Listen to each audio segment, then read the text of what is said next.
Good morning, ladies and gentlemen. Welcome to City of Griffin Board of Commissioners, March 2025 workshop. We're glad to have everybody here today. Our first item of business is discuss yard waste service proposal. Be brief, brother, be real.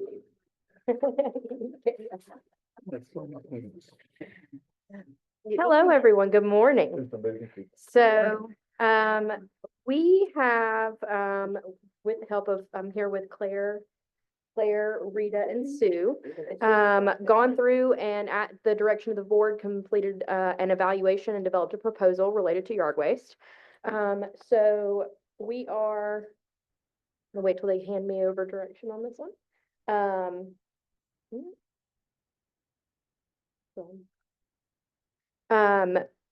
We're going to go through and talk about what our current approved policy is, and then sort of show you guys what we have done so far, options that were considered, and then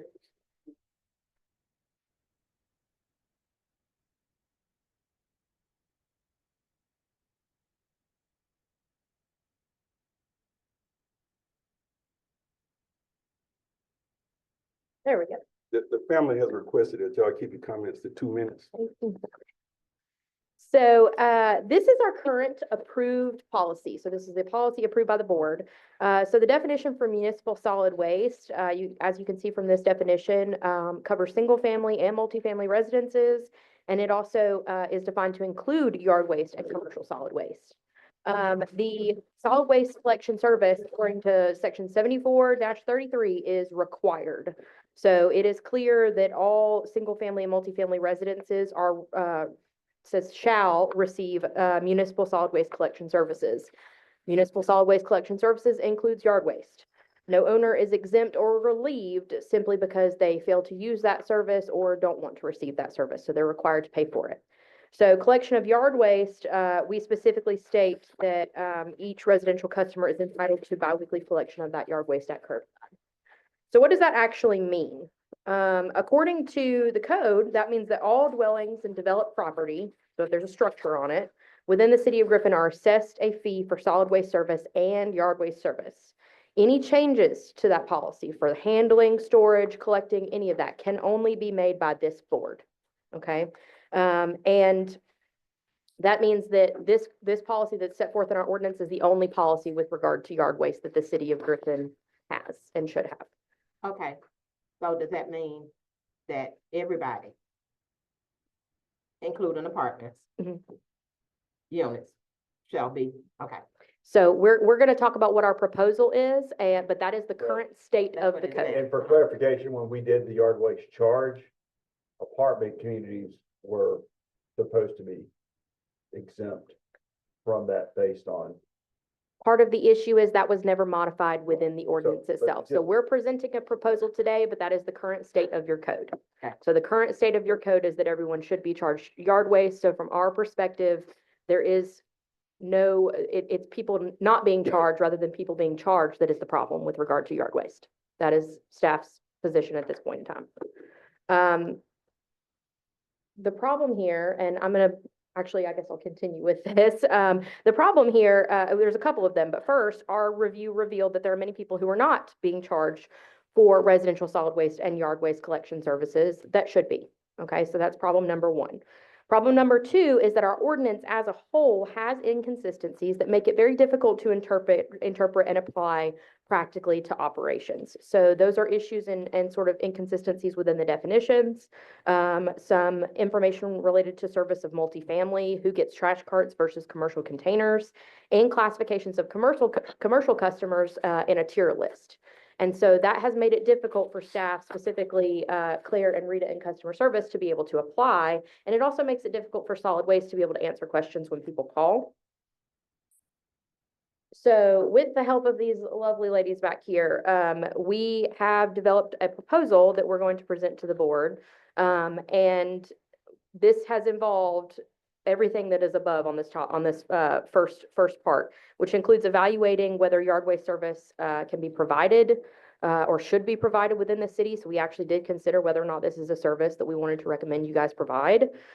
Researching current operations for yard waste collection, developing this proposal for you future yard waste collection, asking who receives this service? Can a customer opt out of this service? How are we tracking this? How can we model it?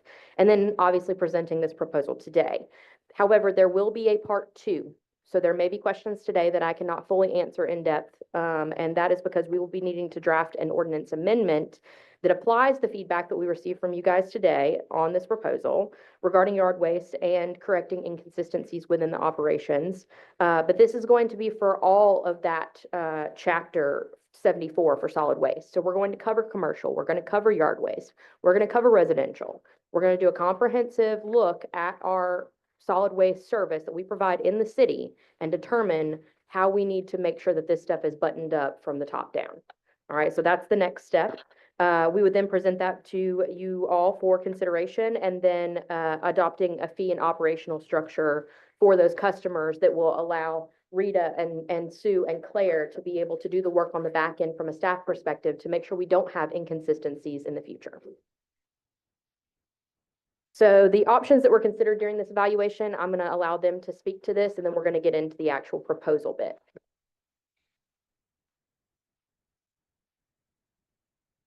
So option one was ceasing the yard waste operations altogether. In staff's opinion, that was never a viable option. The city has a dense population, making yard cleanliness of the utmost importance. That density also renders other disposal options such as burning, which is unsafe. Staff's goals, commission objectives consistently reflect concerns regarding general cleanliness and blight. Having a yard waste service ensures that our citizens have a convenient, consistent, efficient, and safe method of disposing yard debris. Option two was providing yard waste based on the size of the yard. This was not practical. We do not maintain a record of yard size, and visual determinations would be subjective. And we did attempt to look at that option, but it is not something that is feasible or possible that we could use. Option three, providing yard waste based on number of units in a development. While this option seems like a simple fix, the city does not maintain data on the number of units in a structure. There are also different definitions of what constitutes multifamily between the UDC, solid waste, etc. The city also has a diverse development types, some of which are grandfathered in. We may have one parcel with 4-unit structure that has a rather substantial yard on all sides and would benefit from the yard waste service.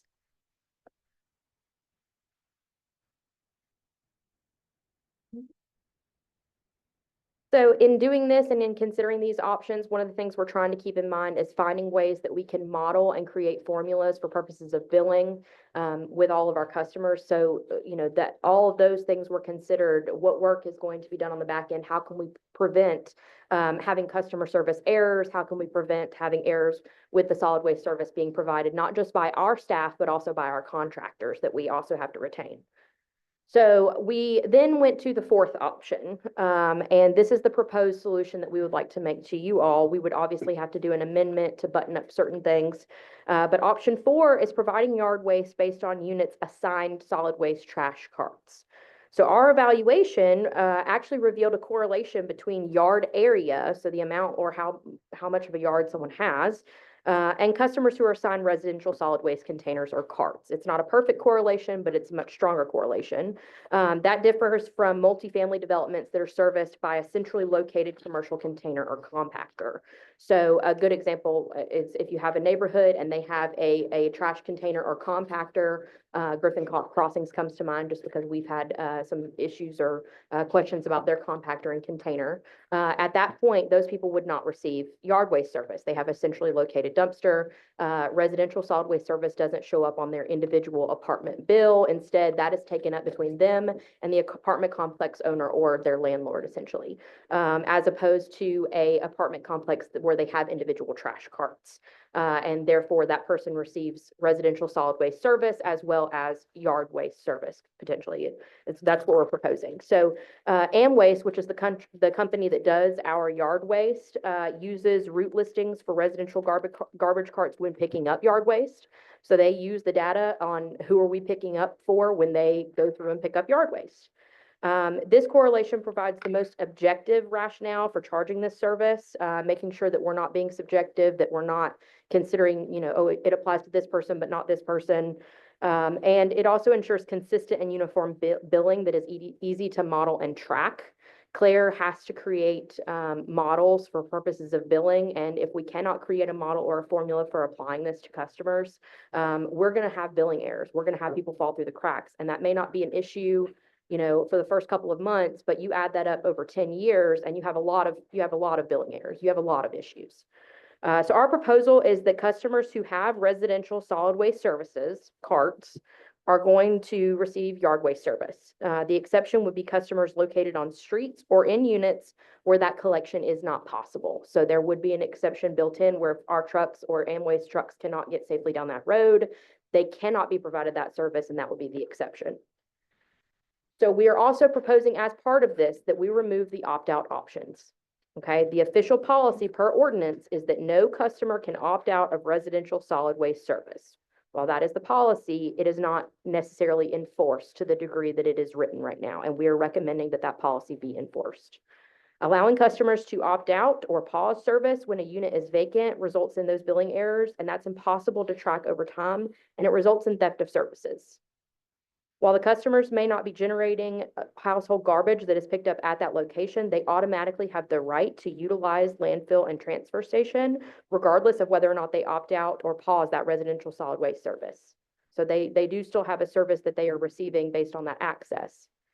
Unlike private solid waste companies, the solid waste department cannot opt out of serving an area simply because one person on that street is signed up for service. Allowing customers to opt out can actually result in a net loss for solid waste. So as an example, I live in the county. I use a private solid waste company.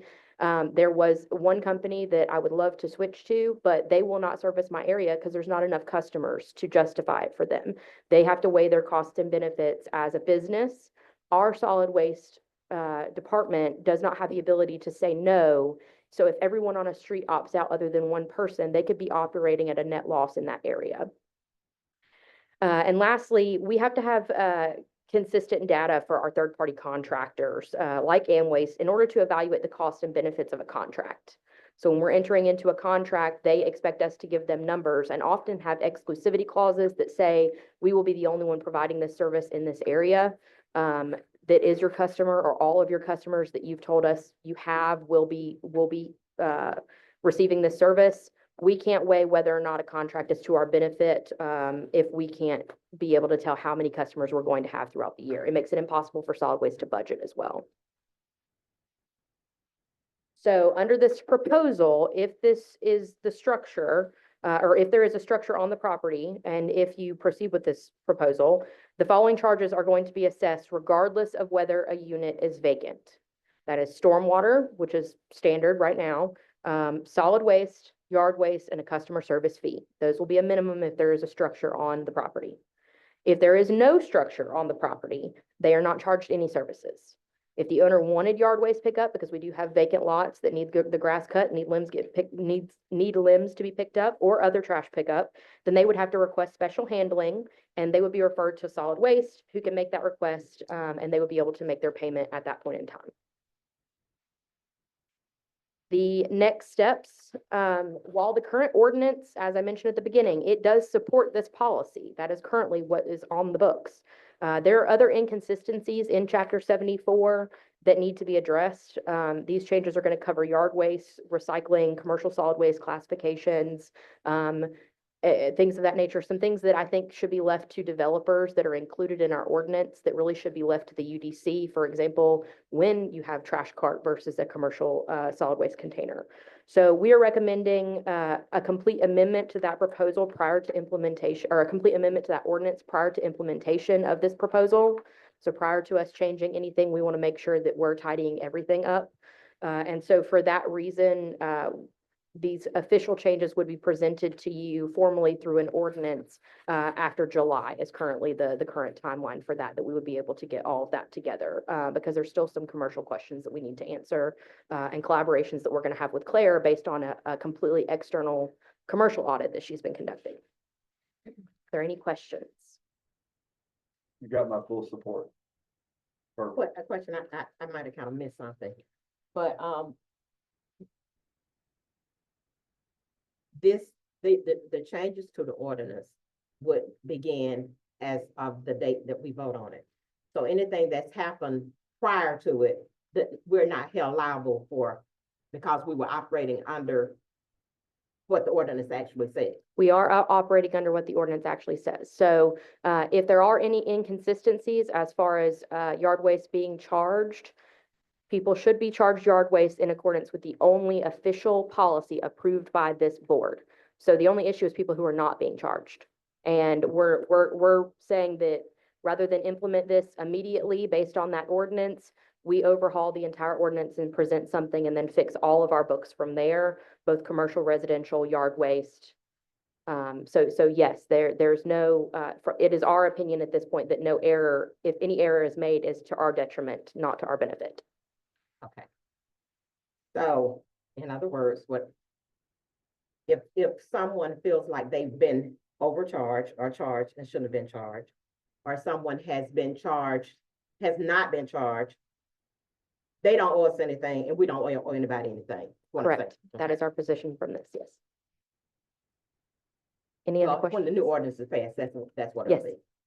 Well, and I think it's very clear, our charter says how we provide ordinance changes. A staff person in a department cannot override an ordinance that this board has approved. Y'all are the policy setters.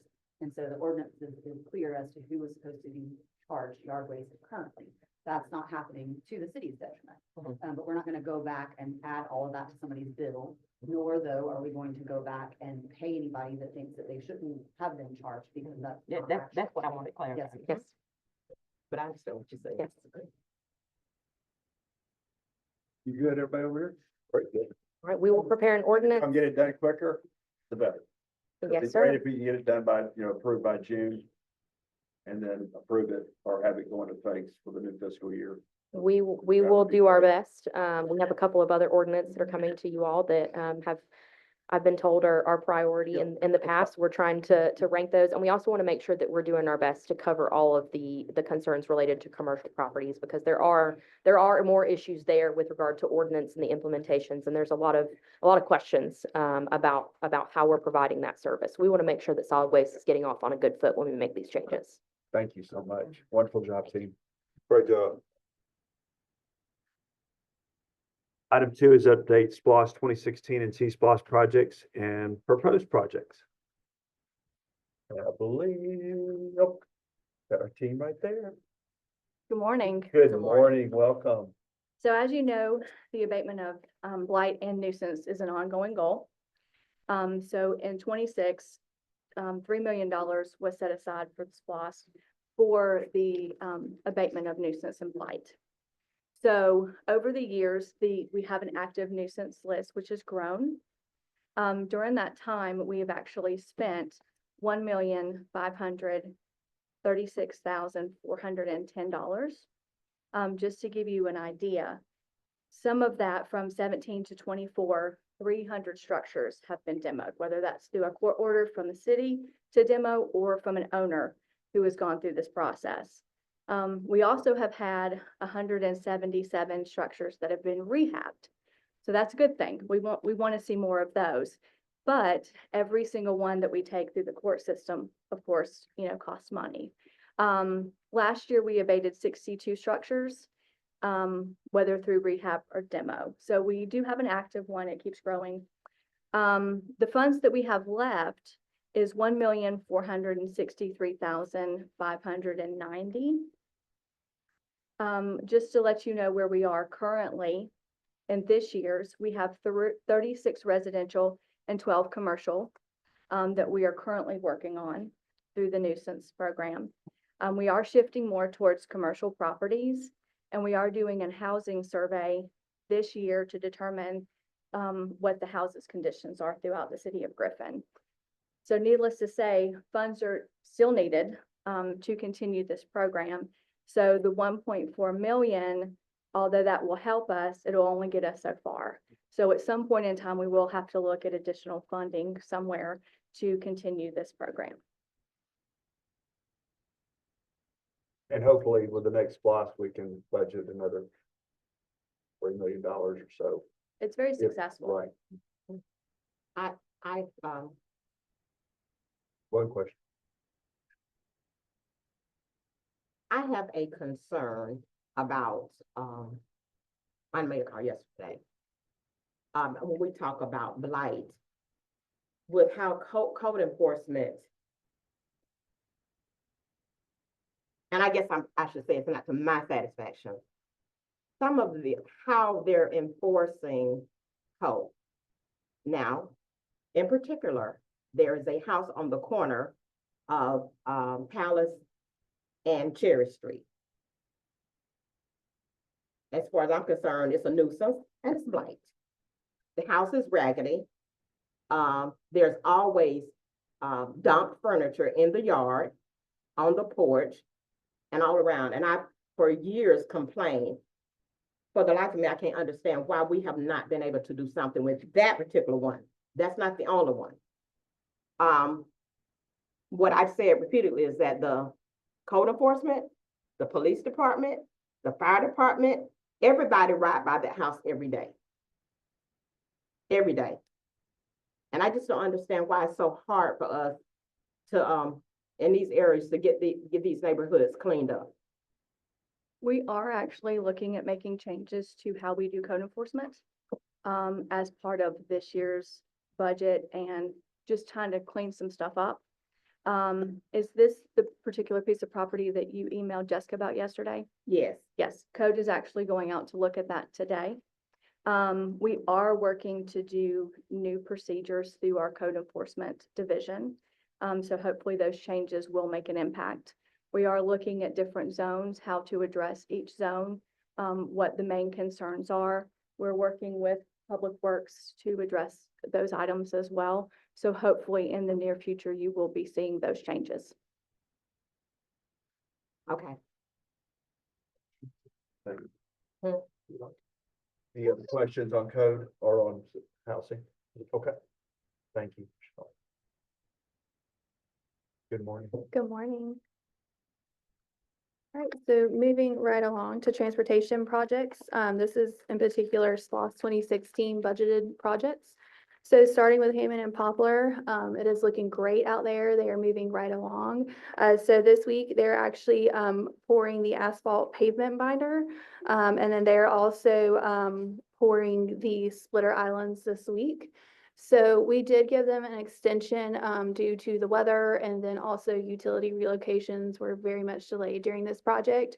So we do have a completion date of the end of May. However, they are really they're really working hard out there. So it may be done sooner.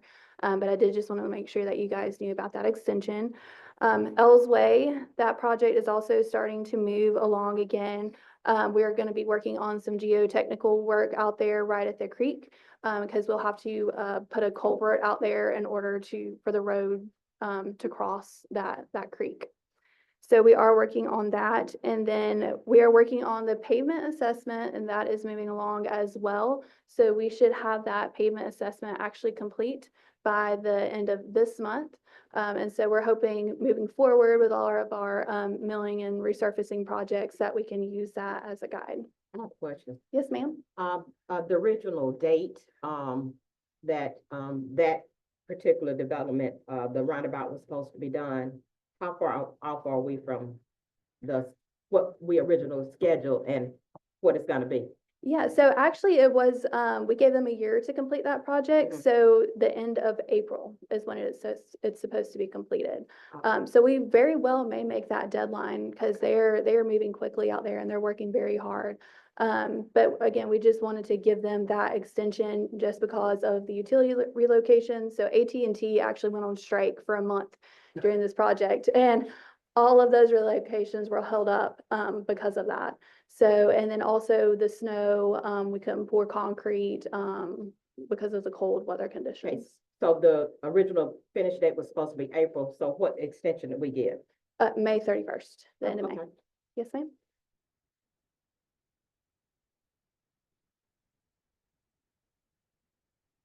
All right, and then I did just want to go over the completed T-Splosh projects that we've done. So the Poplar Street Bridge repairs, those were completed. We got the official approval from GDOT that they have also signed off, so that is great news. And then the golf course culverts were completed along with the transfer station and landfill paving. And those then golf looking- cart, Oh. the culverts at the golf club look good. They do look amazing. Yes, ma'am. Bobby's learned how to bounce his ball off of that one to get onto the number. That's what I've been told. All right, and so moving right along I- to the financial, Wow, my ball's in the creek now. moving right along to the financial overview. Right now, our balance of obligated funds is $3,504,014.84. We do have funds available for proposed uses, and that's $991,685.39. However, I do highly suggest that we not obligate those funds until we get Hammond and Poplar finished and until we get Ells Way bid out. The reason being is even during the Hammond Poplar roundabout, we have had several change orders with different things come up. It's construction, it happens. So we don't want to get into a situation where we don't have funds available to finish a project. So once those projects are completed, I would suggest, us getting together and figuring out what to do then. But I do think we need to bid it out first and get those projects done.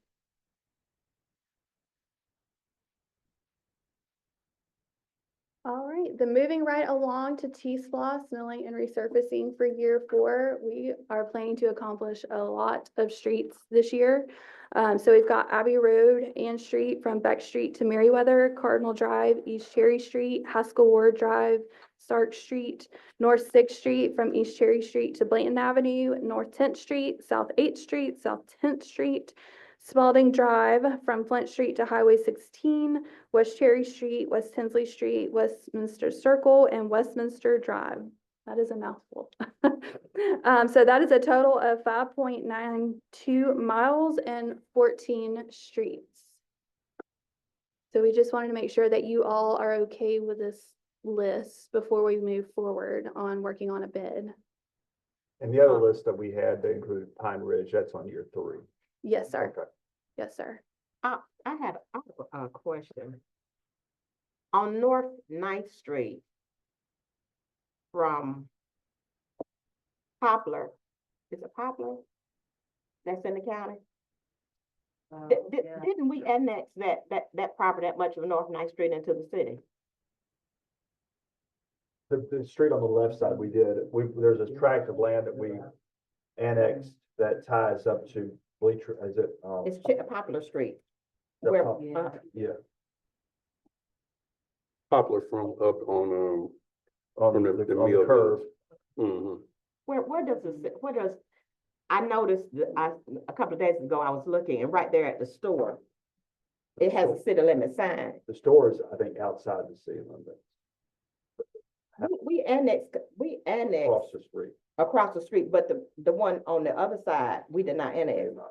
So we're not responsible for the street, because I noticed that the county, they resurfaced even on Poplar Street. But from that point into the city limits, the streets are really, really in bad shape. So I was just wondering, whose is it, ours or theirs? Well, it's the same, it's like North Hill Street, where the left side of North 9th Street up to Poplar Street is the city limits, the right side is the county. And that's a huge tract.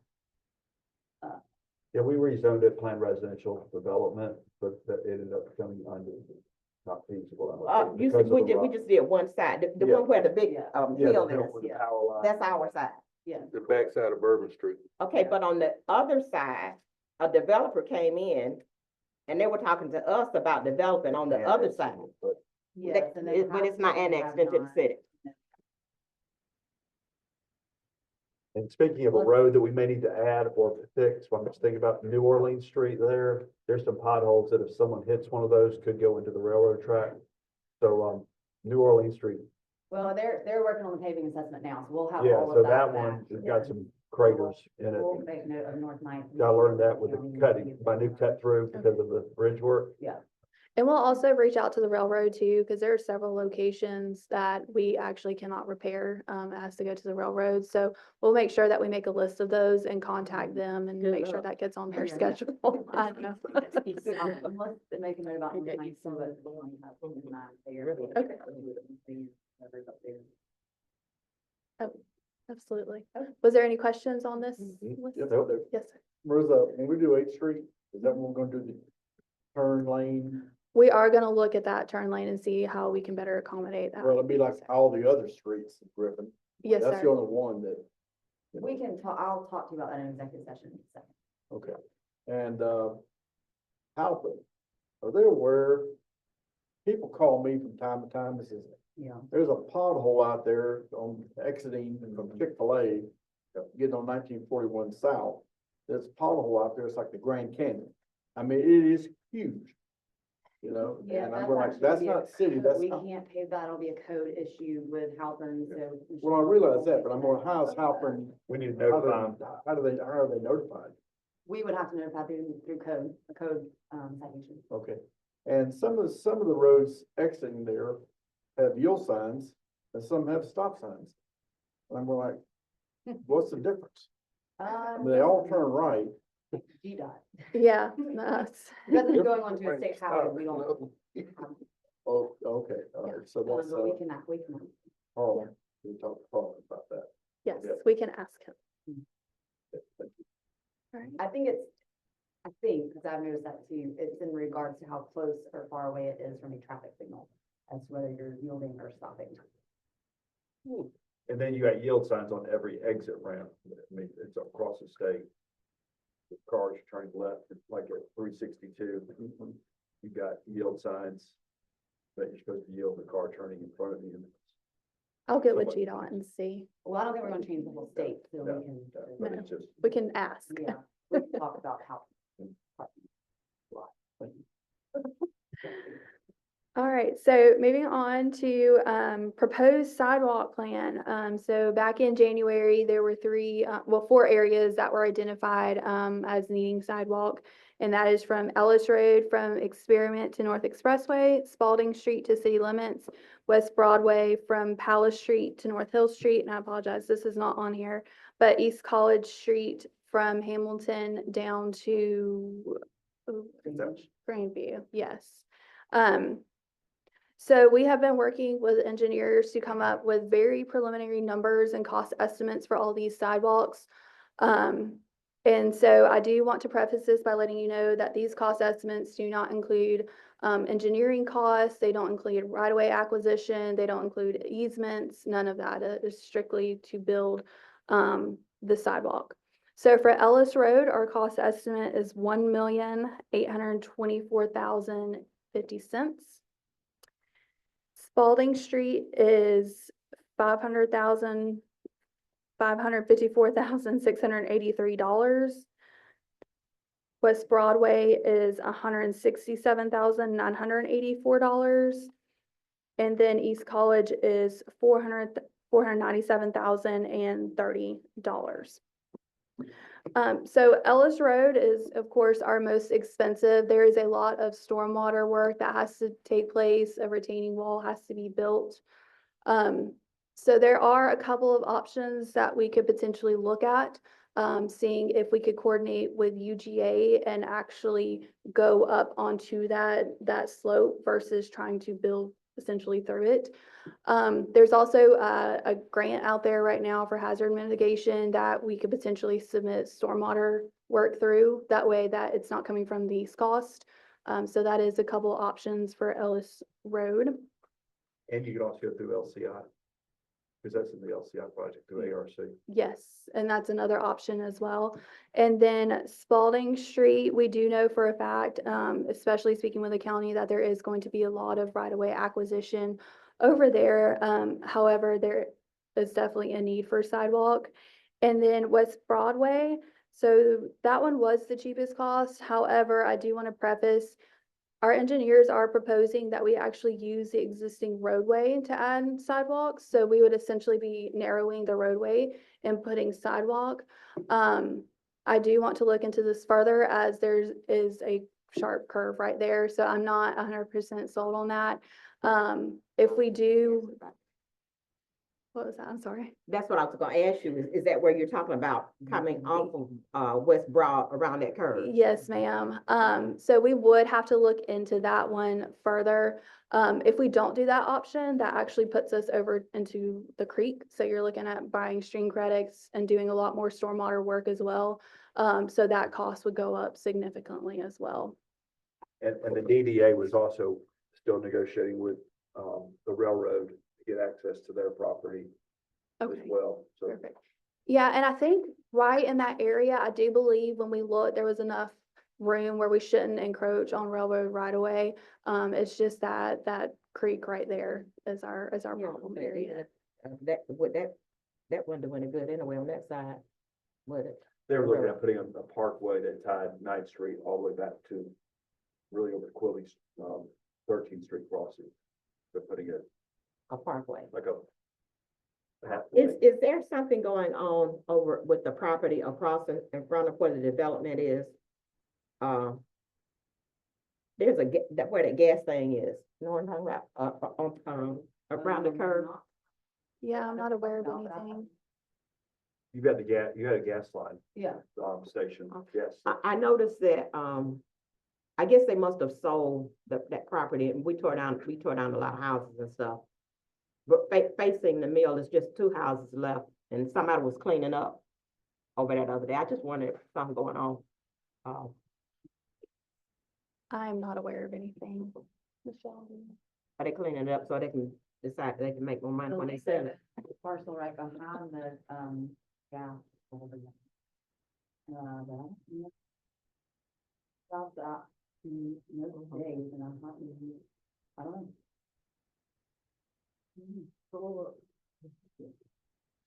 And then East College, so we are looking at actually bidding this sidewalk out with our Hamilton intersection improvement. There's funds available, with that project to use towards this. So we would bid that whole project together.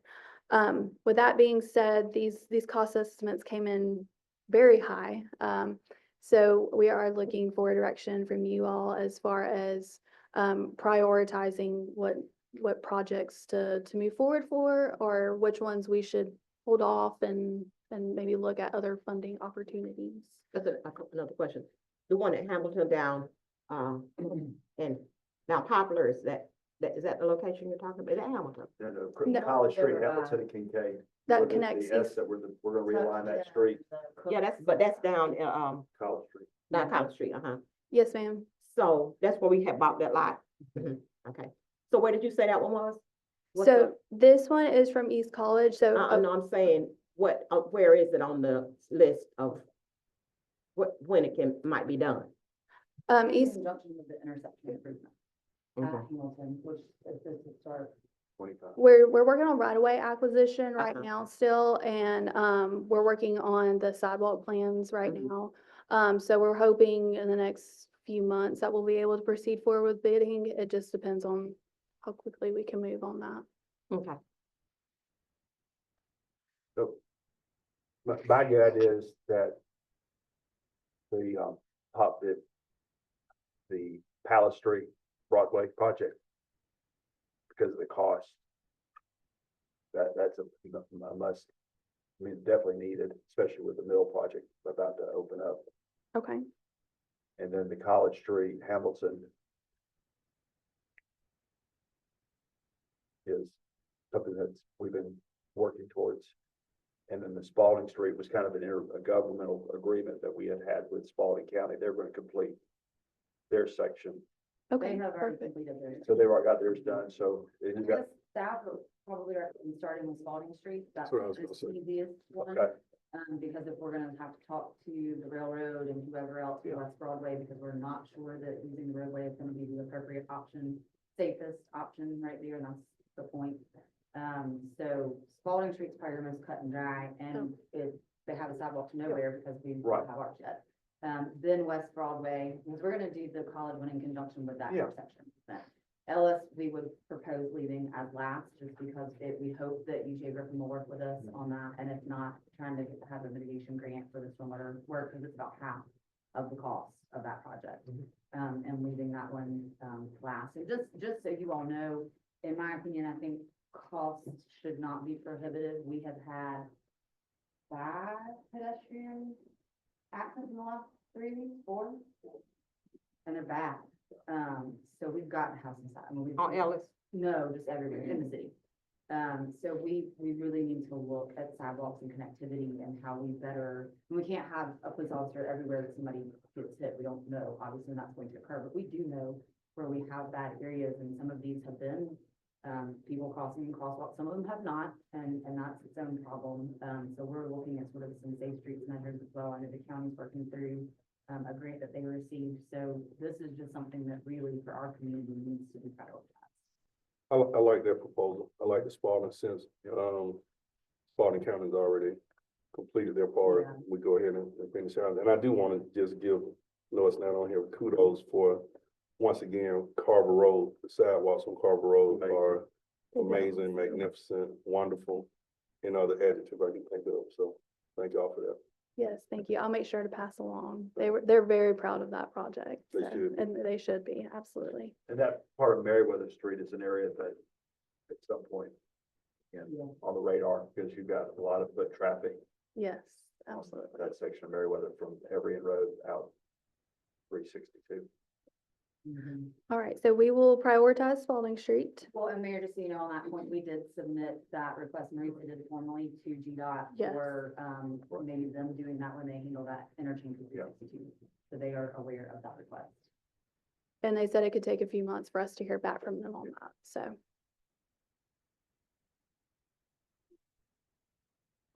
So moving on to future T-Splosh projects. So we are working on the State Alley and Bank Street parking lot and alley redevelopment. We're currently waiting on other utilities such as AT&T, Comcast, gas companies, to get their feedback as far as what their needs are and what they're looking at. However, our engineers have been working with our utilities in-house, so coordinating with electric, water, stormwater, assessing if there's any utility upgrades that need to take place, because of course now is the time to do it while the road will be opened up. So we are currently working through that. And then, as I mentioned, the Hamilton, intersection improvement. So we are, like I said, going through right-of-way acquisition at this time and still working on finalizing those plans. And then, we'll be adding in the sidewalk on East College as well. And then Taylor Street between 6th Street and 8th Street streetscape, that is a future project we have not gotten started on yet.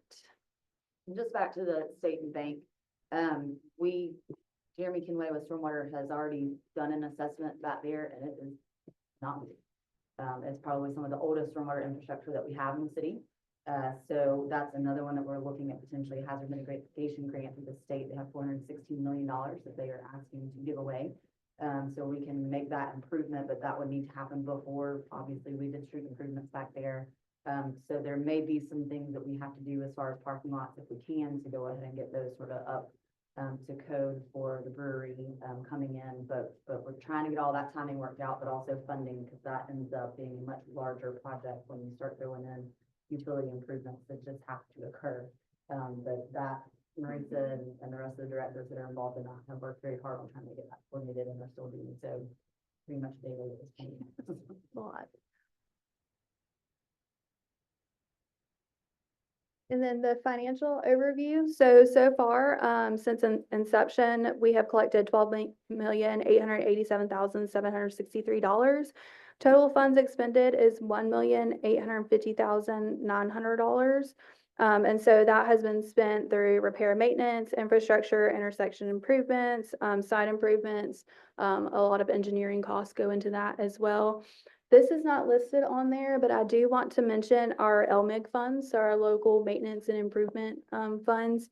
So since 2022, we have received $1,600,581.04, which I think is phenomenal.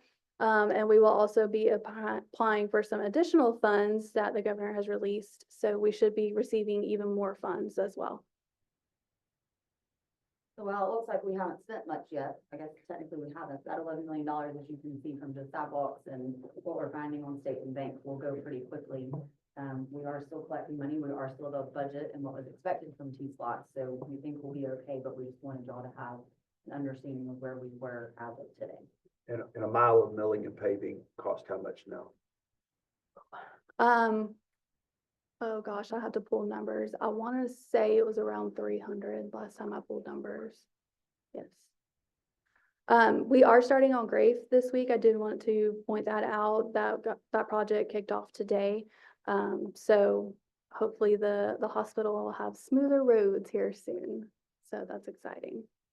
And you will start seeing those funds being expended from that project as well. All right. Any questions? Okay, thank you. Thank you.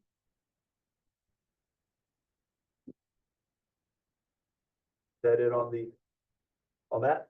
I did just want to give you all sort of a heads up. I know that at the last meeting, I asked you all for the consensus for Dr. Ledbetter and I to start talking about a future SPLOST that we hope to have on the referendum by the end of this year.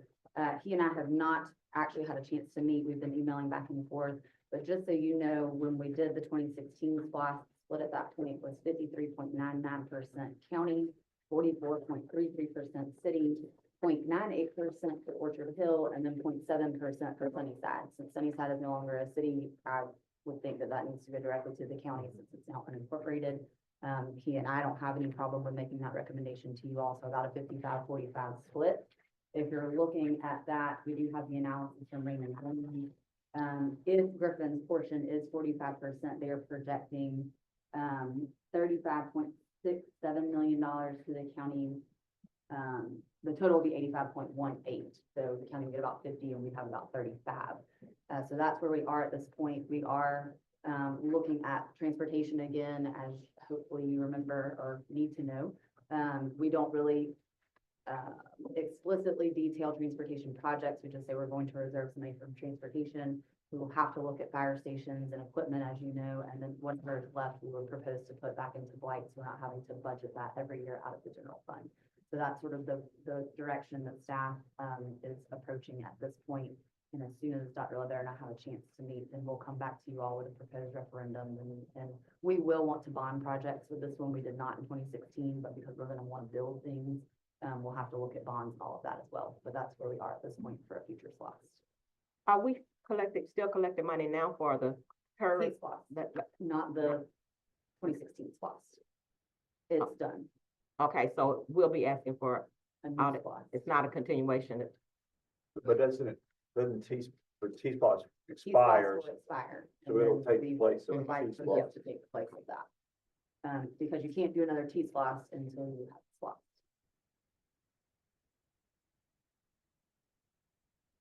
Any other questions on that? All right, moving into item 3. Thank you, staff, for an excellent presentation today.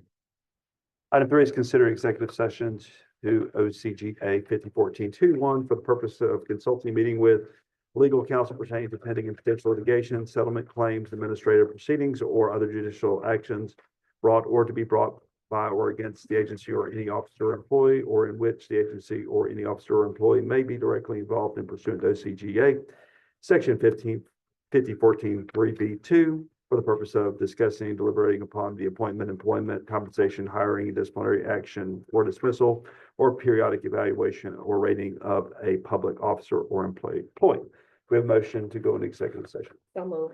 Commissioner Ward with a motion, second by Commissioner Tinsley. All in favor, please join us.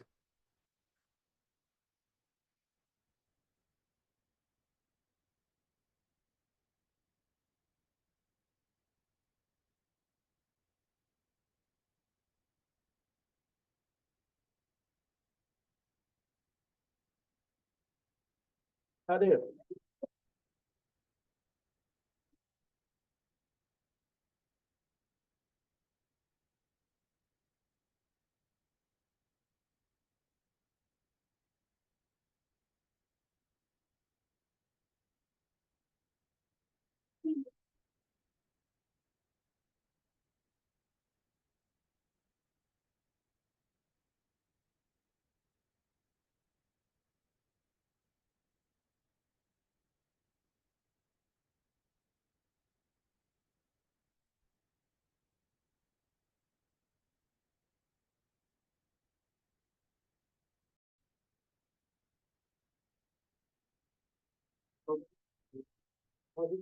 Do we have a motion to adjourn the meeting? Mr. Wright with a motion. Do we have a second?